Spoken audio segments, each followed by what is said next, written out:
ನಟ ಯಶ್ ತಾಯಿ versus GPA holder Devaraj ವಿರುದ್ಧ ಜಟಾಪಟಿ ವಿಚಾರ ಟಿವಿ5 ನಲ್ಲಿ ಜಟಾಪಟಿಗೆ ಸಂಬಂಧಿಸಿದ ಎಕ್ಸ್ಕ್ಲೂಸಿವ್ ಸ್ಟೋರಿ ದಾಖಲೆಗಳ ಸಮೇತ ಟಿವಿ5 ಬೆಚ್ಚಿಡಲಿದೆ ಕಂಪ್ಲೀಟ್ ಕಹಾನಿ. ಇಬ್ಬರ ನಡುವೆ ದಿನೇ ದಿನೇ ವಾಗ್ವಾದ ಜಟಾಪಟಿ ಆ ಒಂದು ಸೈಟ್ ಹಾಗೂ ಕಾಂಪೌಂಡ್ ವಿಚಾರಕ್ಕೆ ದಿನೇ ದಿನೇ ಜಾಸ್ತಿ ಆಗ್ತಾ ಇರ್ತಲ್ಲ. ಈ ವಿಚಾರಕ್ಕೆ ಸಂಬಂಧಪಟ್ಟಂತೆ ಟಿವಿ5 ನಲ್ಲಿ ಇದರ ಕಂಪ್ಲೀಟ್ ಕಹಾನಿ ಇರಲಿದೆ. ದಾಖಲೆಗಳ ಸಮೇತ ಟಿವಿ5 ತೆರೆದಿಡಲಿದೆ ಕಂಪ್ಲೀಟ್ ಸ್ಟೋರಿಯನ್ನ. ಅಧಿಕಾರಿಗಳ ಗೋಲ್ಮಾಲ್ನಿಂದ ನಿವೇಶನದ ಈ ಜಟಾಪಟಿ ಸೃಷ್ಟಿ ಆಗ್ಬಿಡ್ತಾ ಎನ್ನುವಂಥ ಪ್ರಶ್ನೆಯನ್ನ ಹುಟ್ಟಾಕಿದೆ. ಹಾಸನದ ವಿದ್ಯಾನಗರದಲ್ಲಿರುವಂತಹ ವಿವಾದಿತ ನಿವೇಶನ ದಿನಾಂಕ 29/1/2020 40/60 ಅಳತೆಯ ನಿವೇಶನವನ್ನ ಖರೀದಿ ಮಾಡಿರ್ತಾರೆ. ಆ ಬಳಿಕ ನಿವೇಶನಕ್ಕೆ ಕಾಂಪೌಂಡ್ ಅನ್ನ ಹಾಕಿರ್ತಾರೆ ನಟ ಯಶ್ ಅವರ ತಾಯಿ ಪುಷ್ಪ. ಗಿರೀಶ್ ಮಹಲಿಂಗಪ್ಪ ಎಂಬುವವರಿಂದ ಸೈಟನ್ನು ಈ ಪುಷ್ಪ ಖರೀದಿಸಿರ್ತಾರೆ. 2007ರಲ್ಲಿ ಈ ಸೈಟನ್ನು ಖರೀದಿ ಮಾಡಿರ್ತಾರೆ ಗಿರೀಶ್ ಮಹಲಿಂಗಪ್ಪ. ಕೆಪಿ ಶ್ರೀಮತಿ ಎಂಬುವವರಿಂದ ಈ ಒಂದು ಸೈಟನ್ನು ಪರ್ಚೇಸ್ ಮಾಡಿಕೊಂಡಿರ್ತಾರೆ.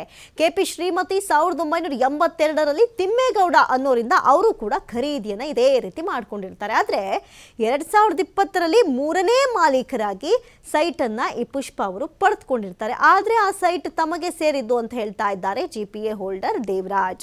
2020ರಲ್ಲಿ ಲಕ್ಷ್ಮಮ್ಮ ಎಂಬುವವರಿಂದ ಜಿಪಿಎ ಪಡೆದುಕೊಂಡಿರುವಂತಹ ದೇವರಾಜ್. ನೋಡಿ, ಇಲ್ಲೇ ಕನ್ಫ್ಯೂಷನ್ ಸ್ಟಾರ್ಟ್ ಆಗಿದ್ದು. ಒಂದೇ ನಿವೇಶನ, ಆದರೆ ಇಬ್ಬಿಬ್ಬರ ಬಳಿ ಒಂದೇ ರೀತಿಯಾದಂತಹ ದಾಖಲೆಗಳಿದೆ. ಸದ್ಯಕ್ಕೆ ಈ ದಾಖಲೆಗಳ ಕನ್ಫ್ಯೂಷನ್ನೇ ಇವತ್ತು ದಿನೇ ದಿನೇ ನಡೀತಾ ಇರುವಂತಹ ಜಟಾಪಟಿಗೆ ಕಾರಣವಾಗಿದೆ. ಗಮನಿಸಬಹುದು, ಇದೇ 2026 ಜನವರಿ 4ರಿಂದ ಆರಂಭವಾದಂತಹ ಈ ಒಂದು ಜಟಾಪಟಿ ನಿಲ್ಲುವಂಥ ಲಕ್ಷಣವೇ ಕಾಣಿಸ್ತಾ ಇಲ್ಲ.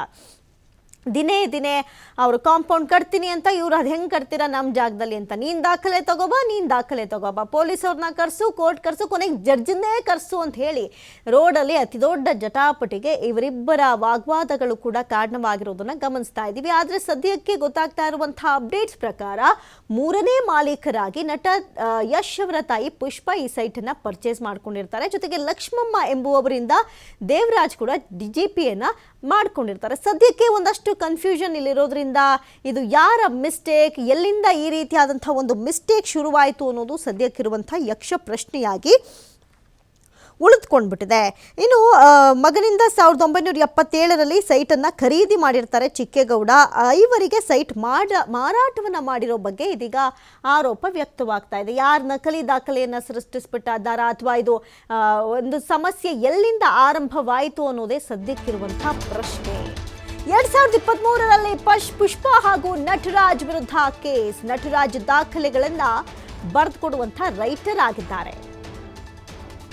ಜನವರಿ 26/4ರಂದು ಪುಷ್ಪ ನಿರ್ಮಿಸಿದ್ದಂತಹ ಕಾಂಪೌಂಡ್ ಅನ್ನ ಒಡೆದಾಕಲಾಗಿತ್ತು. ಅಂದಿನಿಂದ ಶುರುವಾಗಿರುವಂತಹ ಮಾಲೀಕತ್ವ ವ್ಯಾಜ್ಯ ಇದು. ಇಬ್ಬರ ವಿರುದ್ಧ ಸಿವಿಲ್ ಕೇಸ್ ಹಾಕಿದ್ದಾರೆ. ಸದ್ಯಕ್ಕೆ ನೋಡಿ, 2023ರಲ್ಲಿ ಪುಷ್ಪ ಹಾಗೂ ನಟರಾಜ್ ವಿರುದ್ಧ ಕೇಸ್ ದಾಖಲಾಗಿರುತ್ತೆ. ನಟರಾಜ್ ದಾಖಲೆಗಳನ್ನ ಬರೆದುಕೊಡುವಂತಹ ರೈಟರ್ ಆಗಿದ್ದಾರೆ. ಈ ದಾಖಲೆಗಳನ್ನೆಲ್ಲ ಬರೆದುಕೊಡ್ತಾರಲ್ಲ ಅಂಥ ರೈಟರ್ ಇವರು. ಸದ್ಯಕ್ಕೆ 2026ರ ಜನವರಿ 4ರಂದು ಪುಷ್ಪ ಏನು ನಿರ್ಮಾಣ ಮಾಡಿರ್ತಾರೆ ಈ 40/60 ಇದರಲ್ಲಿ ಕಾಂಪೌಂಡ್, ಆ ಕಾಂಪೌಂಡನ್ನು ಧ್ವಂಸ ಮಾಡ್ತಾರೆ. ಯಾಕಂತ ಹೇಳಿದ್ರೆ ಇವರು ಅವಾಗವಾಗ ಕೋರ್ಟ್ ಹಿಯರಿಂಗ್ ಕರೆದಾಗ ಪುಷ್ಪ ಅವರು ಹೋಗಿರೋದಿಲ್ಲ, ದೇವರಾಜ್ ಹೋಗಿರ್ತಾರೆ.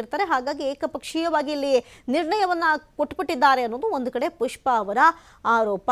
ಸೊ ಅಂದಿನಿಂದ ಶುರುವಾಗಿರುವಂತಹ ಮಾಲೀಕತ್ವ ವ್ಯಾಜ್ಯ ಇದು. ಇಬ್ಬರ ವಿರುದ್ಧ ಸದ್ಯಕ್ಕೆ ಸಿವಿಲ್ ಕೇಸ್ ಹಾಕಿದ್ದ ದೇವರಾಜ್. ಆದರೆ ಕೋರ್ಟ್ಗೆ ಹಾಜರಾಗದ ಪುಷ್ಪ ಮತ್ತು ನಟರಾಜ್ ಕೋರ್ಟ್ಗೆ ಗೈರಾಗಿರ್ತಾರೆ. ಹಾಗಾಗಿ ಏಕಪಕ್ಷೀಯ ತೀರ್ಪನ್ನ ಕೋರ್ಟ್ ಕೊಟ್ಟಿರುತ್ತೆ. ತಮ್ಮ ಸ್ವತ್ತಿಗೆ ಧಕ್ಕೆ ಆಗದಂತೆ ಆದೇಶವನ್ನ ಕೋರಿರ್ತಾರೆ ಈ ದೇವರಾಜ್. ಕೋರ್ಟ್ ಆದೇಶ ಬರ್ತಾ ಇದ್ದಂತೆ ಏಕಾಏಕಿ ಅಂದ್ರೆ ಅದೇ 4ನೇ ತಾರೀಕು ಜನವರಿ ಬಂದು ಕಾಂಪೌಂಡ್ ಅನ್ನ ತೆರವು ಮಾಡೋದಕ್ಕೆ ಮುಂದಾಗ್ಬಿಟ್ಟಿರ್ತಾರೆ. ಅಲ್ಲಿಂದ ಶುರುವಾಯಿತು ನೋಡಿ ಗಲಾಟೆ. ಒಂದೇ ಸ್ವತ್ತಿಗೆ ಇಬ್ಬರ ಮಾಲೀಕತ್ವ ದಾಖಲೆ ಇರುವಂತಹ ಹಿನ್ನೆಲೆ ಈ ಒಂದು ಜಟಾಪಟಿಗೆ ವೇದಿಕೆ ಮಾಡಿಕೊಟ್ಟಂಗೆ ಆಗೋಯ್ತು. ಪುಷ್ಪ ಮತ್ತು ಜಿಪಿಎ ಹೋಲ್ಡರ್ ದೇವರಾಜ್ ನಡುವೆ ಈ ಜಟಾಪಟಿ ಹಾಗೇ ಮುಂದುವರಿತಾ ಇದೆ. ನಿನ್ನೆ